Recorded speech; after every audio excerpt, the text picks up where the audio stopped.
Dios nos bendiga, amigos y hermanos. Hoy estaré compartiendo la reflexión El Espíritu Santo y su misión. La cita bíblica está en Juan 14, del 15 al 19, y leo la palabra del Señor en nombre del Padre, del Hijo y del Espíritu Santo. Amén.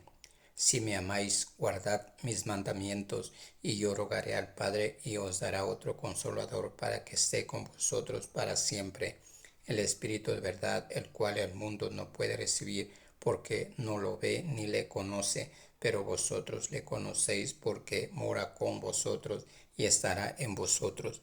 No os dejaré huérfanos, vendré a vosotros todavía un poco, y el mundo no me verá más, pero vosotros me veréis, porque yo vivo, vosotros también viviréis. Amén. La historia que hoy nos relata la Biblia sucedió pocos días antes que el Mesías sea detenido por los judíos. Aquí en estos versículos podemos ver cómo Jesús sabía que pronto iba a dejar este mundo y a sus discípulos, y por eso en ese momento que estaba con ellos aprovechó para dar instrucciones y consuelo a sus discípulos. Marcos 9, del 30 al 32 dice: Habiendo salido de allí, caminaron por Galilea, y no quería que nadie lo supiese, porque enseñaba a sus discípulos y les decía: El Hijo del Hombre será entregado en manos de hombres, y le matarán, pero después de muerto resucitará al tercer día. Pero ellos no entendían esta palabra y tenían miedo de preguntarle. Como podemos ver, los discípulos no creían mucho en la muerte de Jesús. Para ellos Jesús estaba obsesionado con la muerte, pero la palabra nos enseña que los discípulos estaban mal orientados, pues no hacían más que pensar en el reino que Jesús fundaría, porque ellos pensaron que el reino del Señor sería terrenal y no celestial. Ellos pensaban en las posiciones que ocuparían en el reino de Jesús, y por eso les preocupaba lo que les pasaría si Jesús moría, y por consiguiente preferían no hablar ni pensar en sus profecías, como Jesús sabía cómo pensaban sus discípulos, y por eso les dio esas instrucciones. Como vemos en Juan 14, versículos del 15 al 19, Jesús dice que él ya no iba a estar con ellos, pero los discípulos lo verían otra vez después de su resurrección, y esto sería por un tiempo limitado, hasta que él ascienda para estar al lado de su amado Padre. Pero como un buen padre que es, él pensó en todo y no quería que sus discípulos se sientan solos, y por eso hace esa promesa que él iba a enviar a un reemplazo, otro que le sustituyera. Es el mismo Jesús, pero transformado. Y como todos los que conocemos su palabra sabemos que ocurrió tal como anunció Jesús. Y Jesús, aunque hoy ya no está presente en el mundo físicamente, está presente mucho más que antes. Pero tal vez usted diga: ¿y cómo? La palabra mismo le da la respuesta mediante el Consolador, el Espíritu Santo. Como la palabra mismo dice, es el mismo Señor Jesucristo, solo que ahora está transformado, y por eso el Espíritu Santo hace lo que Jesús haría si estuviera físicamente presente con cada uno de sus discípulos. Cuando la palabra dice discípulos, no se refiere solo a los que conocieron, o sea, estuvieron físicamente con Jesús esa noche en el huerto de los olivos. Ahora nosotros somos sus discípulos. Ojo, ninguno de nosotros ha conocido a Jesús en persona, en carne y hueso, como se dice, pero como digo, Dios pensó en todo, y por eso hizo que las escrituras fueran escritas para que nosotros le conociéramos por medio de su palabra, y por supuesto a través del Espíritu Santo. Mi hermano y hermana, tal vez hoy se sienten abandonados, pero recuerden que dice la palabra: gracias al Consolador, al Espíritu Santo, no estamos solos. Juan 14, del 15 al 18 dice: Si me amáis, guardad mis mandamientos, y yo rogaré al Padre, y os dará otro Consolador, para que esté con vosotros para siempre, el Espíritu de verdad, al cual el mundo no puede recibir, porque no lo ve ni lo conoce, pero vosotros lo conocéis, porque vive con vosotros y estará en vosotros. Pero en el versículo 17 hay algo muy importante, porque dice el Espíritu de verdad, al cual el mundo no puede recibir porque no lo ve ni le conoce. Cuando estudiaba para compartir esta reflexión, me hizo pensar cuál es el espíritu del mundo.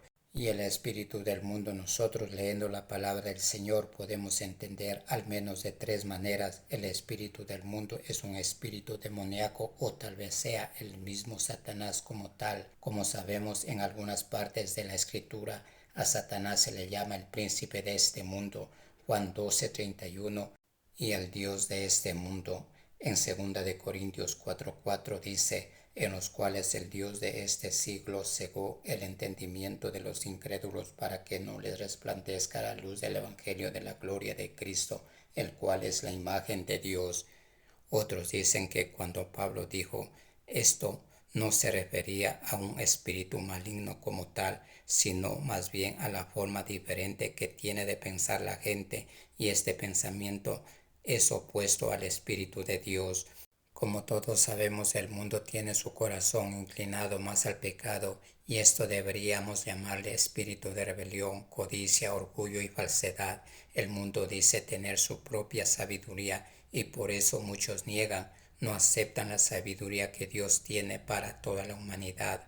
Como podemos ver, nuestro Señor Jesucristo sabía cuál es el espíritu del mundo, pero Jesús da a entender a sus discípulos que el Espíritu Santo estaría con ellos, y allí mismo Él lo describe como otro consolador. Aunque Jesús se marchaba, Él como buen pastor que es, no dejaba solo a sus ovejas. Él prometió que enviaría otro consolador para que haga las mismas cosas que Jesús hacía con sus discípulos. Pudiéramos hablar de un reemplazo, aunque Él ya no estaría presente físicamente con ellos. Como dice la palabra, Jesús estaba presente espiritualmente mediante el Consolador. Si nosotros tenemos en el corazón al Espíritu Santo, es absolutamente como tener a Jesús. Y los que tienen en su corazón al Espíritu Santo y se dejan guiar por Él, podrán hacer lo mismo que Jesús hizo para sus discípulos y para los que no eran sus discípulos cuando estaba con ellos físicamente. Jesús les enseñaba bien sobre el reino de su Padre, les guiaba, los reprendió cuando alguno de ellos hacía algo malo o decía algo malo, como lo reprendió a Pedro. Mateo 16:23 dice, pero volviéndose él dijo a Pedro, quítate delante de mí, Satanás, me eres piedra de tropiezo, porque no estás pensando en las cosas de Dios, sino en las cosas de los hombres. Pero vamos a ver por qué Jesús dijo estas duras palabras a Pedro. Cuando dijo esto, Jesús se nota que estaba muy molesto, y Jesús sabía que Pedro era uno de sus discípulos más fieles y devoto. Jesús le dijo a Pedro, quítate delante de mí, Satanás. ¿Qué hizo Pedro para merecer tal regaño? Mateo 16:21 dice, desde entonces comenzó Jesús a declarar a sus discípulos que le era necesario ir a Jerusalén y padeciera mucho de los ancianos, de los principales sacerdotes y de los escribas, y ser muerto y resucitar al tercer día. Aquí Jesús les deja saber por qué es necesario que Él vaya a Jerusalén, porque allí se iba a dar el cumplimiento de las Escrituras, sería muerto y resucitaría. Pero sus discípulos tal vez se sorprendieron de escuchar esas palabras porque fue la primera vez que Jesús predijo su muerte. Mateo 16:22 dice, entonces Pedro, tomando aparte, comenzó a recomendarle diciendo, Señor, ten compasión de ti, en ninguna manera esto te acontezca. Y por esas palabras que le dijo Pedro a Jesús fue que le regañó, porque Pedro pensaba que al decir esto estaba ayudando a Jesús, y por eso trató de convencer a Jesús de no ir hacia su destino, que era el sufrimiento y muerte. Y lo mismo que le pasó a Pedro, a veces nos pasa a nosotros. Tampoco entendemos los caminos del Señor, pensamos que nosotros lo sabemos todo. Jesús sabía que Él tenía que llevar la cruz para nuestra salvación, y nada se lo iba a impedir, ni las palabras de Pedro, ni el dolor y sufrimiento que pasaría. Señor, gracias porque nadie pudo impedir su sufrimiento y muerte para que yo pueda ser perdonado, y guíame para que yo hable su palabra correctamente. Jesús los consolaba, por eso la palabra dice que se llama consolador. El primer consolador era Jesús cuando estaba presente físicamente. Como sabemos, solo después de unos pocos días que Jesús subió al cielo, el segundo consolador llegó a la tierra para reemplazar al primer consolador. Hechos 2 del 1 al 4 dice: Cuando llegó el día de Pentecostés estaban todos unánimes juntos, y de repente vino del cielo un estruendo como de un viento recio que soplaba, el cual llenó toda la casa donde estaban sentados, y se les aparecieron lenguas repartidas como de fuego, asentándose sobre cada uno de ellos, y fueron todos llenos del Espíritu Santo, y comenzaron a hablar en otras lenguas, según el Espíritu les daba que hablasen. Jesús les había instruido, había cargado con sus prejuicios e ignorancia, y les consolaba cuando ellos estaban desalentados. Y como vemos ese día que los discípulos estaban reunidos, Jesús cumplió su promesa, porque llegaba a la vida de sus discípulos el otro Consolador. Jesús estaba recompensando por su ausencia física. Y desde ese momento el Espíritu Santo pasó a realizar todas las funciones que Jesús hacía mientras estaba con sus discípulos. Pero tal vez usted no tenga muy claro cuál es la función del Espíritu Santo. Su función es la de proveer a todos los hijos del Eterno la instrucción y consuelo que daría la presencia personal de Jesús. Como podemos ver en la palabra, queridos hermanos y hermanas, no estamos solos, no estamos huérfanos, no estamos abandonados. Tal vez ustedes piensan que Jesús está lejos de ustedes por X motivo. Mis hermanos, no piensen así. Cristo en todo tiempo está cerca de nosotros, cerca de su pueblo, pero hoy está presente por medio del Consolador, y lo podemos confirmar en Colosenses 1, 26 y 27. El ministerio que había estado oculto desde los tiempos antiguos, pero que ahora ha sido manifestado a sus santos, a quienes Dios quiso dar a conocer las riquezas de gloria de este ministerio entre los judíos, que es Cristo en ustedes, la esperanza de gloria. Como podemos ver desde ese día que los discípulos recibieron al Espíritu Santo en sus vidas, Él habitó con ellos, y hoy a través de su palabra Dios dice que el Consolador está con usted y conmigo, amados hermanos. Y porque el Consolador está entre nosotros, Él hará todo lo que Cristo haría si Él estuviera presente físicamente. Vamos a ver cuál es el ministerio del Espíritu Santo, porque Jesús ya lo explicó antes de partir de este mundo. Juan 14, 26 dice: Pero el Consolador, el Espíritu Santo, a quien el Padre enviará en mi nombre, Él os enseñará todas las cosas y os recordará todo lo que yo os he dicho. Como vemos, Jesús prometió a los discípulos que el Espíritu Santo los ayudaría a recordar lo que Él les enseñó, y el Espíritu Santo puede ayudarnos de la misma manera.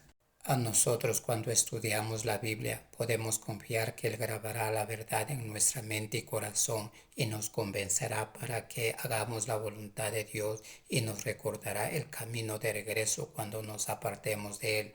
Juan 15, 26 dice: Pero cuando venga el Consolador, a quien yo os enviaré del Padre, el Espíritu de verdad, el cual procede del Padre, Él dará testimonio acerca de mí.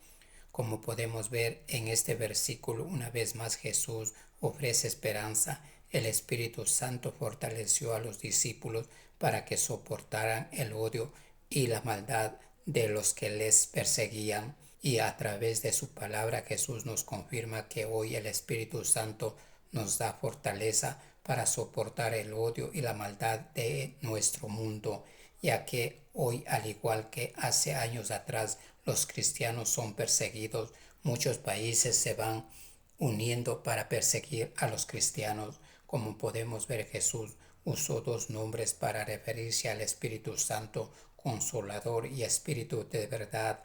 La palabra Consolador transmite el concepto de ayuda, aliento y fortalecimiento que recibimos del Espíritu. Espíritu de verdad señala hacia la obra de enseñanza, iluminación y rememoración. El Espíritu Santo ministra a la mente y al corazón, y ambas dimensiones son muy importantes.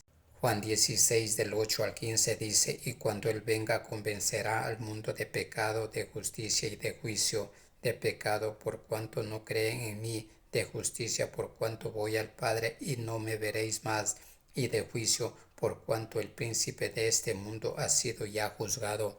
Aún tengo muchas cosas que deciros, pero ahora no las podéis sobrellevar. pero cuando venga el Espíritu de verdad, Él os guiará a toda la verdad, porque no hablará por su propia cuenta, sino que hablará todo lo que oyere, y os hará saber las cosas que habrán de venir.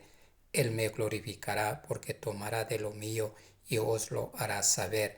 Todo lo que tiene el Padre es mío, por eso dije que tomará de lo mío y os lo hará saber. Como vemos en su palabra, hay tres tareas importantes del Espíritu Santo. Uno, convencer al mundo de pecado y llevar al arrepentimiento. Dos, revelar la norma de justicia de Dios a todo aquel que cree, porque Cristo ya no estaría físicamente presente en la tierra. Tres, demostrar el juicio de Cristo sobre Satanás. Según lo que Jesús dijo, no creer en Él es pecado. La muerte de Cristo en la cruz puso a nuestra disposición una relación personal con Dios. Cuando confesamos nuestros pecados, Dios nos declara justos y nos libra del castigo eterno. La verdad a la que nos guía el Espíritu Santo es la verdad acerca de Cristo. El Espíritu también nos ayuda mediante la paciencia y nos ayuda a discernir entre el bien y el mal. Como vemos, Jesús les dijo muy claro a sus discípulos que el Espíritu Santo les diría las cosas que habrían de venir. Les dijo cuál era su misión, la oposición que todos sus discípulos tendrían que pasar, pero ellos no entendieron por completo esa promesa hasta que el Espíritu Santo vino después de la muerte y resurrección de Jesús. Como vemos, el Espíritu Santo reveló verdades a los discípulos que ellos plasmaron en libros que ahora forman parte del Nuevo Testamento. Como hemos visto en los capítulos y versículos que leímos, ese es el ministerio maravilloso y la maravillosa realidad del Espíritu Santo. También es muy triste ver cómo muchas personas no creen en el Espíritu Santo que está trabajando en nuestra vida, como trabajó en la vida de los discípulos de Jesús. Como vemos, Jesús pensó en todo, porque si no hubiera enviado al Espíritu Santo, hubiéramos sido huérfanos y nosotros estaríamos luchando solos con nuestra mente cómo vivir para Dios. Otros atribuyen cosas al Espíritu Santo que nunca vemos a Jesús hacer, ya que no se encuentra registrado en las Escrituras. Si alguno dice que el Espíritu Santo hizo algo diferente que Jesús hizo, y esto no tiene el respaldo bíblico, hermanos y hermanas, no crean, porque lo que el Espíritu Santo hace siempre está respaldado en la palabra del Señor. Conclusión, mis hermanos y hermanas y amigos, como vemos, nuestro Señor Jesús, antes de dejar este mundo, pensó en sus discípulos y también en nosotros. Por eso Él hizo esa promesa, porque Él sabía lo que podía pasar con sus discípulos, que podían sentirse solos y abandonados, porque cuando los discípulos estaban con Él se sentían protegidos de los peligros físicos, o sea, de todos los peligros que los enemigos de Jesús podían hacerle a ellos, porque nuestro Señor Jesucristo se iba para estar al lado de su Padre y ellos iban a quedarse solos en la tierra. Entonces los enemigos de Jesucristo podían hacerle mal a ellos y por eso tal vez ellos se sentían con miedo, y también de lo espiritual, porque Satanás podía levantarse en contra de ellos, y como Jesús conocía cómo ellos pensaban, por eso ofrece enviar otro que haga lo mismo que él hacía. Y a través de su palabra Jesús hoy nos dice lo mismo, pero hay una cosa muy importante que debemos hacer para recibir la ayuda del Espíritu Santo: guardar sus mandamientos como lo hicieron sus discípulos. Si nosotros guardamos sus mandamientos, estaremos demostrando a Jesús que le amamos, y el Espíritu Santo hará todo lo que Jesús hizo, como enseñar, nos recordará lo que Jesús dijo, nos instruirá, nos guiará y nos dará fortaleza y nos dará mucho poder, porque Él no es un espíritu de cobardía, sino de poder, de amor y de dominio propio. Y nos dará mucho poder, porque Él no es un espíritu de cobardía, sino de poder, de amor y de dominio propio. Este maravilloso regalo está al alcance nuestro. Si aún no lo ha recibido, hoy puede recibirlo en intimidad con Dios, orando como los discípulos lo hicieron. Este maravilloso, este maravilloso regalo está al alcance de todos nosotros. Si aún no lo ha recibido, hoy puede recibirlo en intimidad con Dios, orando como los discípulos lo hicieron en el día de Pentecostés, porque seguramente ellos estaban ahí reunidos, estaban orando, estudiando la palabra, hablando de las cosas del Señor, y por eso Dios vio eso y cumplió la promesa que les hizo a través de nuestro Señor Jesucristo. Les envió a el Consolador para que les ayudara en todo lo que ellos necesitaran, porque la palabra mismo dice que desde ese día que ellos recibieron al Espíritu Santo, vivió en el corazón de los discípulos y ellos pudieron hacer todas las cosas que nuestro Señor Jesucristo hizo y mucho más, porque la palabra dice que nosotros también, si tenemos la ayuda del Espíritu Santo, podemos hacer cosas mayores que ellos hicieron. Pero hay una cosa muy importante para eso, porque podemos estar años sirviendo al Señor, siguiendo al Señor, pero si no tenemos la ayuda del Espíritu Santo, porque no guardamos los mandamientos, no podremos hacer cosas muy importantes, porque Dios desea que nosotros hagamos hoy, porque hoy nosotros somos sus discípulos y por eso nosotros estamos en obligación de hacer cosas muy importantes como las hicieron los discípulos del Señor. Pero como dije, si nosotros tenemos la ayuda del Espíritu Santo, podremos hacer muchas cosas maravillosas, pero si no tenemos, no haremos nada extraordinario. Y para eso tenemos que guardar los mandamientos, así como los discípulos lo hicieron, y por eso ellos hicieron cosas extraordinarias.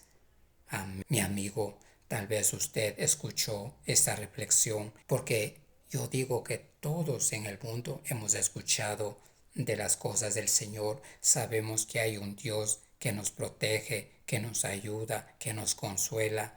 Como vimos a través de la palabra, nuestro Señor Jesucristo es el primer consolador. Y si usted aún no tiene esa protección, ese consuelo, esa ayuda especial del Espíritu Santo, porque no ha aceptado en su corazón a Cristo Jesús como su único Señor y Salvador, hoy puede aceptarlo en su corazón como su Señor y Salvador, y desde hoy ya podrá tener ese apoyo, y si busca en intimidad, así como hicieron los discípulos, podrá recibir esa protección, ese poder que da el Espíritu Santo. Acéptelo hoy, porque la Biblia declara que hoy es el día de salvación. Mañana puede ser muy tarde. Amén.